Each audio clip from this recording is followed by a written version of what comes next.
Hello students, कल हमने पढ़ा था हड़प्पन सिविलाइजेशन की सबसिस्टेंस स्ट्रेटजीज़, जिसमें हमने एग्रीकल्चर टेक्निक्स और उनका कुकिंग टेक्निक्स के बारे में कल हमने पढ़ा था। आई होप आपको समझ आ गया होगा। हमारा जो नेक्स्ट टॉपिक है आज के लिए दैट इज़ मोहनजोदारो। मोहनजोदारो जो है वो एक बहुत ही डेवलप्ड अर्बन एरिया माना गया है हड़प्पन सिविलाइजेशन का। क्या माना गया है? डेवलप्ड अर्बन एरिया माना गया है। इस एरिया को प्लान्ड अर्बन एरिया भी कहा गया है। प्लान्ड अर्बन एरिया भी कहा गया है। ये क्यों कहा गया है, इसका रीज़न भी हम आगे देखेंगे। आपको याद हो, मैंने आपको फर्स्ट लेक्चर में बताया था कि जो दो आर्कियोलॉजिस्ट थे, एक दयाराम साहनी और एक राखलदास बनर्जी। राखलदास बनर्जी जो थे वो मोहनजोदारो वाली साइट पे जाते हैं और उन्हें वहाँ पर कुछ रिसर्च वर्क करना होता है और उन्हें जो सील्स वगैरह मिलती है तो वहाँ से पता चलता है कि ये जो सील्स हैं, ये ब्रिक्स हैं या जो भी उन्हें और मटेरियल मिलता है, ये as similar to Harappan civilization है। आपको याद आ गया होगा। आज हम इसी मोहनजोदारो के बारे में पढ़ेंगे। मोहनजोदारो जो था वो हड़प्पन सिविलाइजेशन का डेवलप्ड अर्बन एरिया माना जाता है, सबसे ज़्यादा अच्छा एरिया माना जाता है। ये क्यों माना जाता है? क्योंकि यहाँ पर जो थी लगभग सभी फैसिलिटीज़ थी। इसका जो आर्किटेक्चर स्ट्रक्चर था वो बहुत ही अमेजिंग स्ट्रक्चर था। ये मोहनजोदारो जो है ये 2 पार्ट्स में डिवाइड था। कितने पार्ट्स में डिवाइड था? 2 पार्ट्स में डिवाइड था। One is Citadel and other is lower town.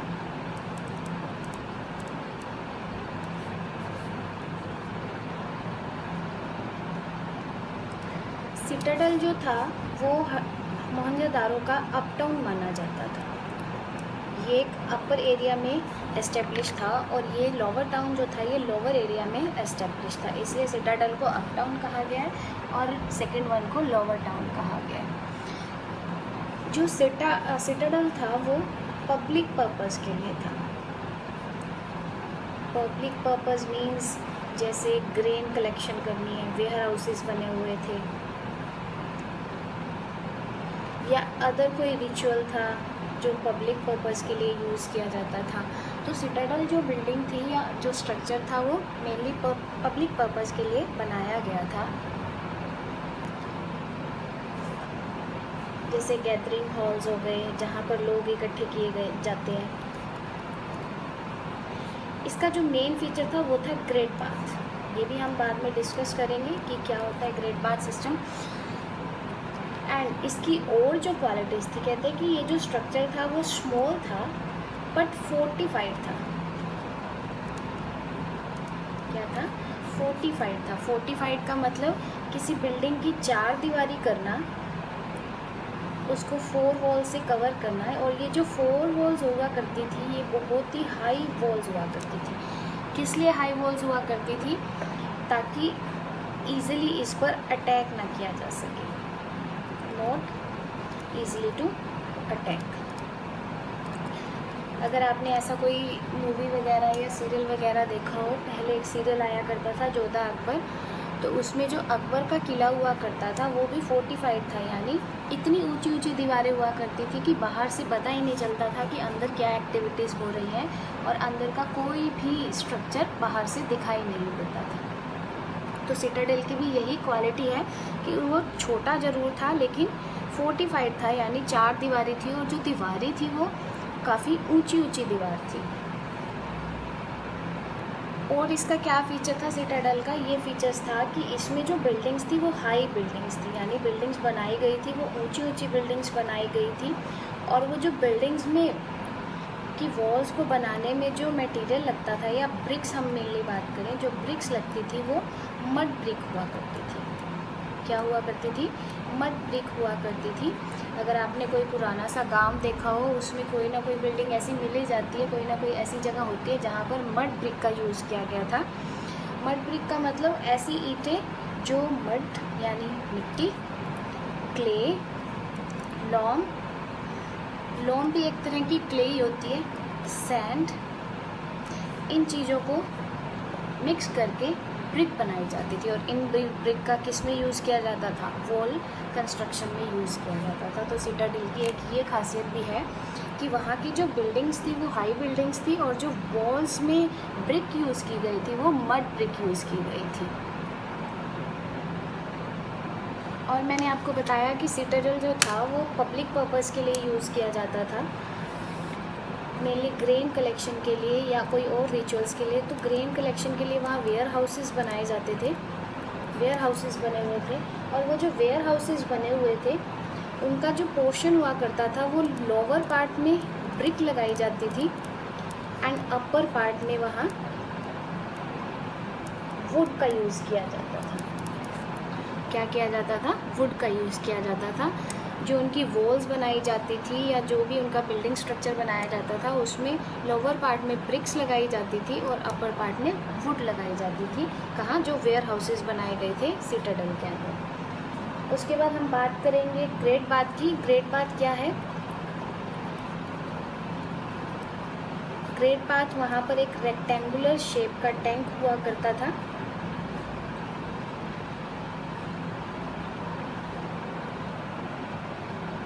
तो हम अब ग्रेट बाथ का स्ट्रक्चर पढ़ते हैं कि कैसा स्ट्रक्चर हुआ करता था।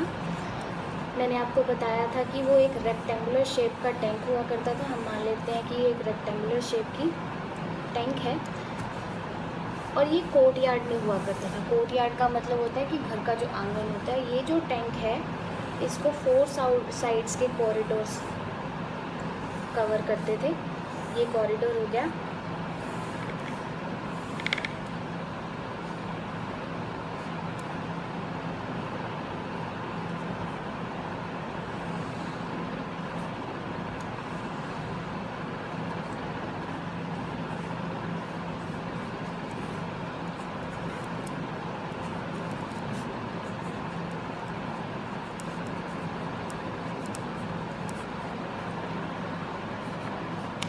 ग्रेट बाथ की जो नॉर्थ साइड होती थी, हम ये मान लेते हैं कि ये जो नॉर्थ साइड है यहाँ पर 2 फ्लाइट्स यानी 2 स्टेयर्स लगी होती थी इस टैंक में वाटर फ्लो देखने के लिए। और 2 लाइट्स क्या लगी होती थी?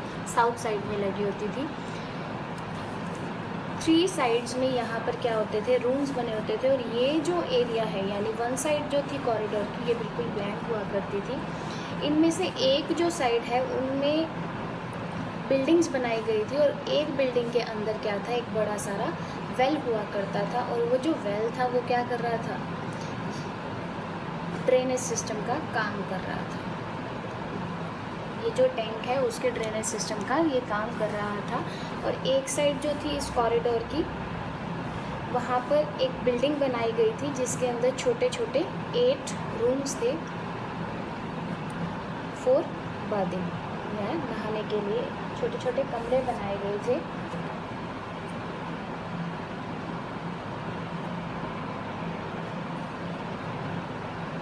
एट बाथरूम्स बनाए गए थे। ये 4 ईस्ट साइड पे हुआ करते थे।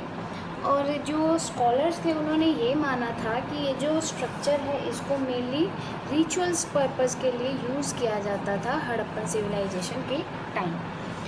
आई होप आपको सिटाडेल के बारे में समझ आ गया होगा। अब हम बात करेंगे हमारे लोअर टाउन की। इसकी लोअर टाउन की।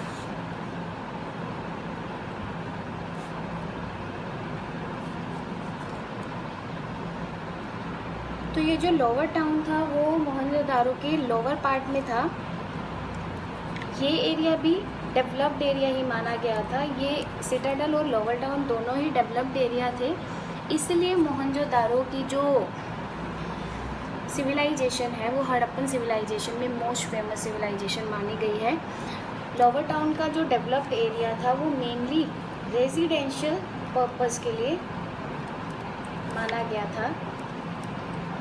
लोगों के घर हुआ करते थे और वहाँ रहने के ये जो घर होते थे मेनली 3 टाइप्स के होते थे, like single storey, double storey,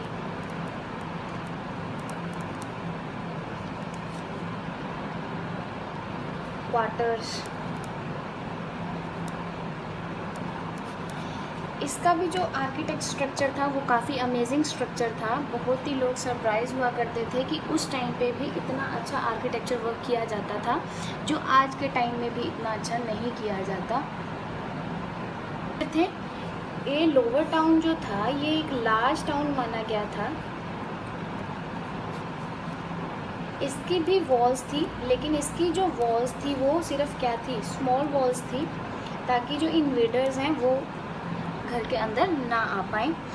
and the second thing is, ये जो मेनली यूज़ किया जाता था ये कॉमन पीपल के लिए यूज़ किया जाता था।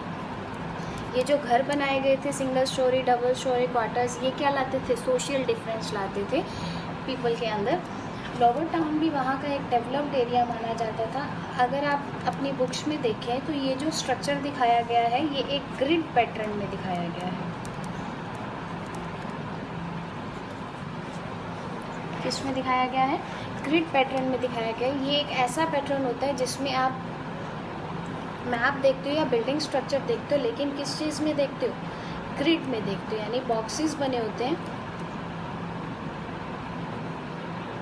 इसके ऊपर क्या दिखाया जाता है, स्ट्रक्चर को दिखाया जाता है, that is grid pattern structure. ये इसकी मोस्ट इम्पॉर्टेंट फीचर है लोअर टाउन की।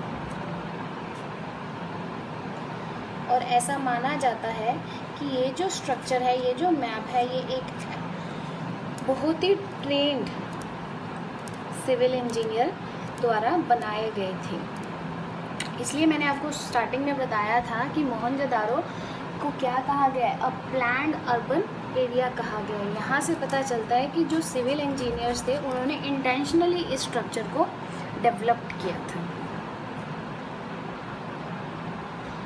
और इसमें क्या था, मान लो ये 3 हाउसेस हैं एक ही लाइन में, इन तीनों हाउसेस की बैक साइड में क्या होगा, ड्रेनेज स्ट्रीट होगी, यानी ड्रेनेज सिस्टम बना हुआ था। और ये जो ड्रेनेज सिस्टम था ये 90 डिग्री के एंगल्स पे बनाया गया था। यहाँ से क्या होता था, वेस्ट मटेरियल पास आउट किया जाता था, चाहे वो वॉशरूम का हो, किचन एरिया का हो, वॉशिंग डिपार्टमेंट का हो। तो ये ड्रेनेज सिस्टम वहाँ पे डेवलप्ड किया गया था। बहुत ही डेवलप्ड आर्किटेक्चर स्ट्रक्चर माना गया था मोहनजोदारो का। और ये जो ड्रेनेज सिस्टम की स्ट्रीट थी ये हर घर की एक वॉल से कनेक्ट थी। जैसे मैं आपको दिखा ही रही हूँ, ये ड्रेनेज सिस्टम की स्ट्रीट हो गई और ये हर घर की एक वॉल से कनेक्टेड पाई गई थी। इतना अमेजिंग ड्रेनेज सिस्टम पाया गया था, जो ड्रेनेज सिस्टम आज के टाइम में भी नहीं है। लोअर टाउन के जो घर हुआ करते थे वो भी वैसे ही घर हुआ करते थे। सपोज़ ये एक हाउस स्ट्रक्चर है, ये इसका कोर्टयार्ड हो गया, सेंटर में कोर्टयार्ड यानी आंगन हुआ करता था, और इसके साइड बाय साइड क्या हुआ करते थे, रूम्स हुआ करते थे। और यहाँ कोर्टयार्ड में क्या किया जाता था, कुकिंग एंड वीविंग एक्टिविटीज़ को परफॉर्म किया जाता था। और इसकी एंट्रेंस ऐसी एंट्रेंस बनाई गई थी कि इसकी एंट्रेंस से आप इंटीरियर पार्ट को देख ही नहीं सकते, घर के अंदर के पार्ट को देख ही नहीं सकते। यहाँ पे प्राइवेसी को मेन फोकस किया गया था। आप बाहर से घर के अंदर की एक्टिविटीज़ को किसी सिंगल रूम को व्यू भी नहीं कर सकते थे। ये लोअर पार्ट के हाउसेस का एक मेन फीचर माना गया है। कहते हैं जो डबल स्टोरी घर थे उनमें एक स्टेयर केस भी हुआ करती थी, सीढ़ियाँ जिसे हम कहते हैं स्टेयर केस हुआ करती थी। एंड हर घर के अंदर वेल सिस्टम हुआ करता था। लगभग जितने भी घर थे वहाँ पर वेल सिस्टम हुआ करता था, कुआं हुआ करता था। और ये जो वेल हुआ करता था ये रूम के आउटसाइड हुआ करता था, ताकि जो वहाँ से पासर्स बाय हैं यानी वहाँ से आने जाने वाले लोग हैं वो इस वेल को यूज़ कर सकें। एक मेन फीचर और है लोअर टाउन का ये कि इन घरों में कोई भी विंडो नहीं हुआ करती थी। क्या नहीं हुआ करती थी, विंडो नहीं हुआ करती थी। किसी भी वॉल में कोई भी विंडो कनेक्टेड नहीं थी। ये मेनली जो किया गया था ये प्राइवेसी पर्पस के लिए किया गया था। ये था आज का टॉपिक। आज हमने पढ़ा मोहनजोदारो के बारे में, जिसमें वो 2 पार्ट्स में डिवाइड था, एक सिटाडल और एक लोअर टाउन। लोअर टाउन जो था वो लोअर पार्ट में था और सिटाडल जो था वो अपर पार्ट में था। सिटाडल स्मॉल जरूर था लेकिन वो फोर्टिफाइड स्ट्रक्चर था, लेकिन लोअर टाउन क्या था, वो भी डेवलप्ड स्ट्रक्चर था, लार्ज स्ट्रक्चर था और मेनली वो रेजिडेंशियल पर्पज़ के लिए यूज़ किया जाता था। लेकिन जो सिटाडल था वो पब्लिक पर्पज़ के लिए यूज़ किया जाता था। वहाँ पर जो मेन फीचर था वो ग्रिड बाथ का सिस्टम था, और लोअर टाउन में जो मेन फीचर था वो प्राइवेसी थी और ड्रेनेज सिस्टम था। और ऐसा माना गया है कि लोअर टाउन में 700 वेल्स पाए गए थे। कितने? 700 वेल्स पाए गए थे। ये था आज का टॉपिक। आई होप आपको समझ आ गई होगी। यहाँ हमारी NCERT यानी जितने भी हमने आज तक वीडियो किए हैं उसमें हमारे NCERT के 1 to 8 पेज कवर हो जाते हैं। मैं आपको सजेस्ट करूँगी कि आप NCERT को एक बार रीड आउट कर लें और प्लीज़ अपने नोट्स साथ साथ प्रिपेयर करके रखें। If you have any doubt please let me know. Thank you.